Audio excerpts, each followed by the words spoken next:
Hi friends, welcome to Jyotsna official. ఈరోజు మనం చెగోడీలు ఎలా చేసుకోవాలో చేసి చూపిస్తాను.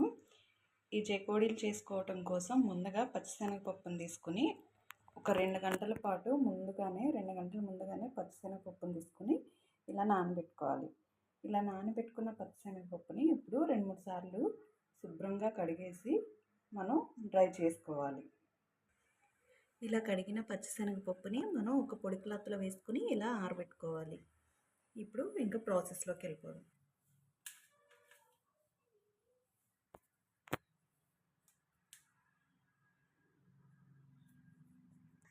ఇప్పుడు 2 కప్పులు బియ్యం పిండి వేసాను కదండి, 1 కప్పు మైదా పిండి వేస్తున్నాను. మొత్తం 3 కప్పులండి. మొత్తం మైదా పిండితో కూడా చేసుకోవచ్చు, కానీ బియ్యం పిండి మైదా పిండి అయితే చాలా క్రిస్పీగా బాగుంటుంది. ఇది అంతా పిండి అంతా కలిసేలా ఒకసారి కలుపుకోవాలి.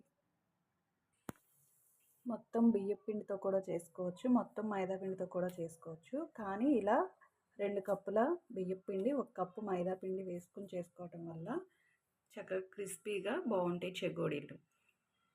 ఇలా కలిపిన పిండిని ఇలా పక్కన పెట్టేసుకుని ఇప్పుడు స్టవ్ ఆన్ చేసి కడాయి పెట్టుకుని మనం ఏ కప్పుతో అయితే పిండిని తీసుకున్నామో అదే కప్పుతో 3 కప్పులు వాటర్ పోసుకుని కాయాలి. మనం 2 కప్పులు బియ్యం పిండి 1 కప్పు మైదా పిండి తీసుకున్నాం కాబట్టి అదే కప్పుతోటి మొత్తం 3 కప్పులు వాటర్ తీసుకుని రుచికి సరిపడా సాల్ట్ కూడా వేసుకోవాలి. అలాగే టేస్ట్కి తగ్గట్టు కారం, 1 టేబుల్ స్పూన్ కారం అయితే వేసుకోండి. ఫుడ్ కలర్ ఉంటే రెడ్ ఫుడ్ కలర్ కొంచెం వేసుకోండి. చెగోడీలు అనేది కలర్ఫుల్గా కనిపిస్తాయి, కానీ నేను ఫుడ్ కలర్ అయితే వేయట్లేదండి. దాని బదులు కాస్త చిటికెడంతా పసుపు వేస్తున్నాను. ఫుడ్ కలరు యూజ్ చేయటం అంత మంచిది కాదు, అందువల్ల నేను పసుపు యూజ్ చేశాను. ఫుడ్ కలర్ ఇష్టం లేని వాళ్ళు స్కిప్ చేసేయచ్చు, ఇలా పసుపు కూడా వేసుకోవచ్చు. ఇప్పుడు ఈ వాటర్ తెరలేంత వరకు తెరలించుకోవాలి. వాటర్ ఇలా మరుగుతున్నప్పుడు మనం స్టవ్ ఆఫ్ చేసేసి పిండిని కొద్ది కొద్దిగా వేసుకుంటూ కలుపుకోవాలి.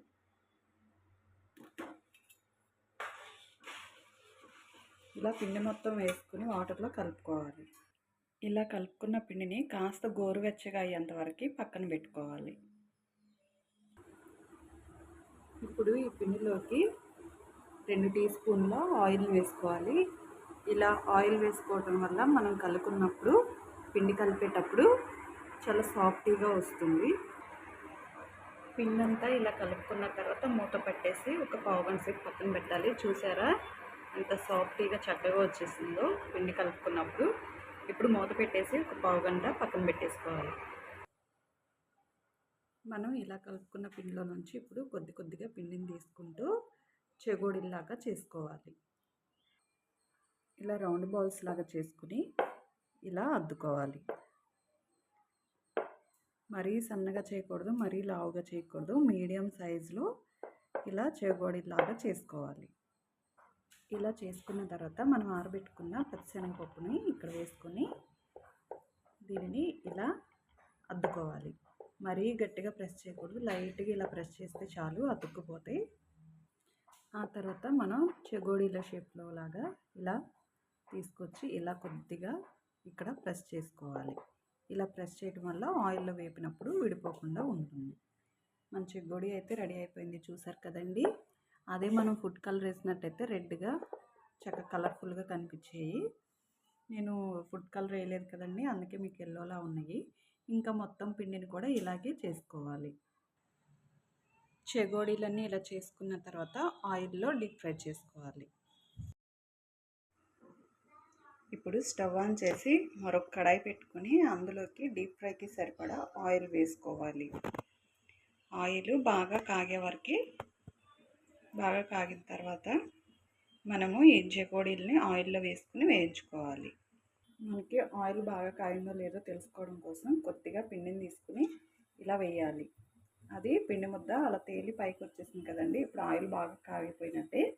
ఇప్పుడు మంటని మీడియం ఫ్లేమ్లో పెట్టుకుని చెగోడీలన్నీ దానిలో వేసుకోవాలి. ఇలా చెగోడీలు ఆయిల్లో వేసిన తర్వాత మంటని సిమ్లో పెట్టుకుని వేయించుకోవాలి. మీడియం ఫ్లేమ్లో హై ఫ్లేమ్లో పెట్టడం వల్ల చెగోడీలు మాడిపోతే లోపల ఉడకదు, మెత్తగా ఉంటాయి. కరకరలాంతా క్రిస్పీగా రావాలంటే సిమ్లో పెట్టి మనకి ఉడికేంత వరకు వేయించుకోవాలి. ఆయిల్లో సరిపడా చెగోడీలు మాత్రమే వేసుకోవాలి, ఎక్కువ చెగోడీలు వేయొద్దు. ఎక్కువగా వేయటం వల్ల తిప్పడానికి సరిగా కుదరక సమానంగా వేగవు. ఆయిల్లో సరిపడా మాత్రమే వేసుకోవాలి. మనకి చెగోడీలు వేగిపోయినాయి చూడండి. మనకి చెగోడీలు వేగినాయా లేదా అనేది ఎలా తెలుస్తుందంటే ఆయిల్ పైన వచ్చే బుడగలు ఇలా తగ్గిపోతే మనకి చెగోడీలు వేగిపోయినట్లే.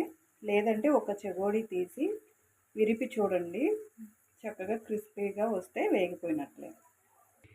చూడండి చెగోడీలు అనేది లైట్గా కలర్ చేంజ్ అయినాయి, అలాగే ఆయిల్ అనేది పొంగడం కూడా తగ్గిపోయింది. మనకి చెగోడీలు అనేది వేగిపోయినాయి. ఇప్పుడు ఆయిల్లో నుంచి చెగోడీలని తీసేసుకోవాలి. మన చెగోడీలు అనేది రెడీ అయిపోయినాయి చూసారు కదండి. నేను చెప్పిన ప్రాసెస్లో మీరు కూడా చెగోడీలు చేసుకుని మీకైతే ఎలా కుదిరాయో మాకు కామెంట్ చేయండి. అలాగే ఈ వీడియో నచ్చినట్లయితే లైక్ చేయండి, షేర్ చేయండి, మా ఛానల్ని సబ్స్క్రైబ్ చేయండి. Okay friends, bye. Like, share, comment, subscribe.